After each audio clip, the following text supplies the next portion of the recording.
Assalamualaikum, halo guys. Jadi hari ini kita mau mereview mesin tetas sederhana buatan saya sendiri ya yang dari kardus itu. Walaupun sederhana, modal seadanya, tapi insya Allah hasilnya maksimal guys. Bisa disaksikan di video-video sebelumnya. Nah hari ini kita mau mereview mesin tetas itu sekaligus juga mau menjelaskan gimana cara setting atau menggunakan termostat digital merek XHW3001 karena kita pakai termostat itu untuk mesin tetas kita murah tapi bagus gitu ya guys. Mau tahu gimana caranya? Saksikan terus videonya.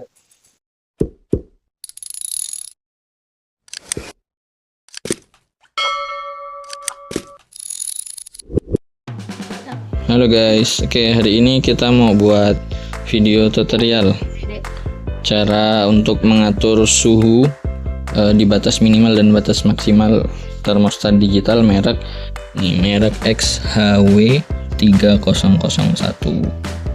Oke guys, ini mesin tetas ada dua. Jadi ini mesin tetas yang gede atau mesin tetas setter, dia untuk telur umur 1 sampai 18 hari dan masih dibolak-balik. Di dalamnya pun ada rak gesernya yang gede. Nah, kalau yang kecil ini mesin tetas hatcher. Dia khusus untuk hari ke-19 sampai dengan 21 dan dia tidak perlu dibolak-balik lagi ya, karena ini untuk masa menetasnya saja. Kenapa dibuat dua? Karena suhunya beda antara umur 1 sampai 14 hari dengan 19 sampai 21 hari. Oke, nanti kita jelaskan lebih lanjut. Sekarang kita lanjut ke tutorialnya dulu ya. Ini biar nggak silau kita tutup dulu. Bukan iklan kok. Gini caranya. Nah, ini tadi sudah saya bilang karena ini untuk mesin tetas hatcher atau yang masa akhir itu dia suhunya sedikit lebih rendah dari yang besar. Ini mau kita atur di batas minimalnya 37,0 dan batas maksimalnya 37,3 gitu ya guys ya. Gimana caranya? Nah, caranya kita cek dulu pertama. Kita cek suhu yang sudah ada.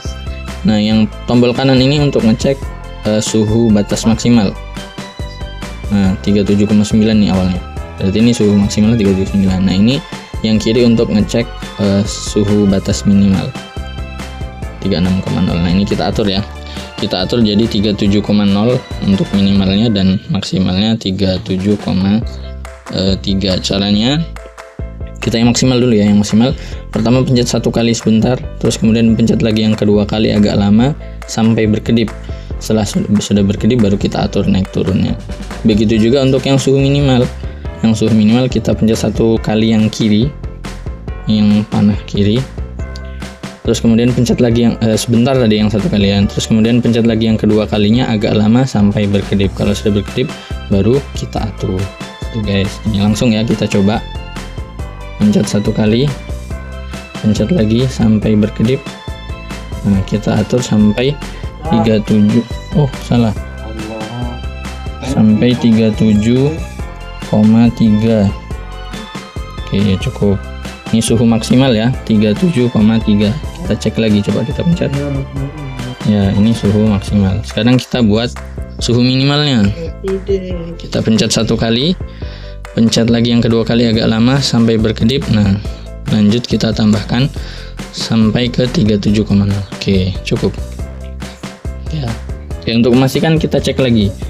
Untuk ngeceknya pencet yang kiri untuk melihat suhu minimal. Nah, sudah 37,0. Untuk mengecek suhu maksimal tombol yang kanan 37,3. Oke, sudah kita atur ya, dari suhu minimalnya 37,0 dan suhu maksimalnya 37,3. Kenapa harus kita atur dan kenapa segitu? Nah, yang pertama kita buka lagi ya.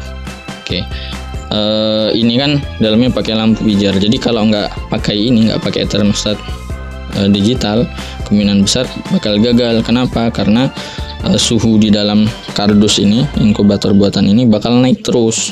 Nanti bukan jadi telur tetas tapi jadi telur panggang matang dia guys, karena suhunya naik terus. Nah, ini kegunaan termostat digital adalah untuk mengatur batas suhu minimal dan batas maksimalnya. Gimana? Jadi nanti ketika suhunya sudah sampai di 37,3 yang tadi kita atur batas maksimal, maka otomatis saklarnya akan terputus dan lampunya mati. Itu ketika lampunya mati dia akan berangsur-angsur suhunya turun sedikit sampai ke batas minimalnya tadi. Batas minimalnya tadi kan kita buat 37,0. Nah, jadi nanti suhunya turun pelan-pelan sampai 37,0. Kalau sudah 37,0 otomatis saklarnya akan hidup kembali, lampunya akan hidup kembali gitu. Jadi ini termostat digital ini penting banget, paling penting untuk alat tetas telur, untuk mengatur batas, menjaga suhu batas minimal dan maksimal supaya tidak amburadul. Walaupun begitu tetap kita perlu kalibrasi pakai ini ya, termometer kayu, karena dia lebih akurat gitu guys. Itu tadi caranya. Nah, kita balik lagi, saya bilang kan saya punya dua. Nah, sekali lagi maaf berantakan ya guys, ini lagi pada buat kue lebaran. Nah itu udah hidup. Jadi saya punya dua mesin tetas, yang besar dan yang kecil. Yang besar ini mesin tetas setter namanya, untuk telur usia 1-18 hari, dan dia masih bolak-balik guys, supaya mudah kita pakai rageser tuh buatan situ. Ini yang saya bilang termometer kayu untuk kalibrasi, jadi memastikan akurat tidak itunya termostat digital tadi. Ini jadi tinggal digeser-geser maju mundur buat bolak-balik. Ini untuk umur 1-18 hari gitu.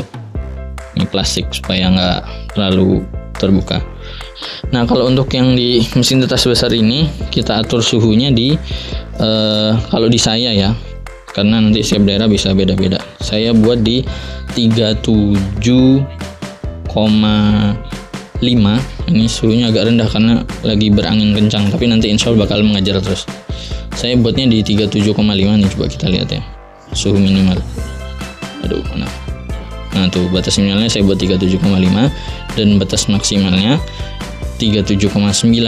Itu untuk yang telur usia 1-18 hari, karena dia masih untuk embrio berkembang dari awal sampai sempurna. Nah kalau telur tetas sudah di usia 18 hari masuk ke hari 19, itu dia sudah sempurna. Jadi suhu harus kita turunkan, karena dia sudah punya panas sendiri dari embrio tadi, sudah jadi ayam, sudah lengkap, tinggal nunggu menetas. Nah kalau sudah di sini sampai 18 hari, hari ke-19 kita pindah ke mesin tetas yang kecil ini. Namanya, kalau yang itu tadi setter, yang ini namanya hatcher. Jadi ini khusus untuk menetaskan. Kita taruh di sini, ini nggak pakai rageser, karena kalau sudah masuk sini dia tidak perlu dibolak-balik. Ayam itu sudah sempurna, sudah jadi, tinggal tunggu menetas. Biasanya nanti paling cepat di hari ke-19, kadang ada yang sudah mulai retak.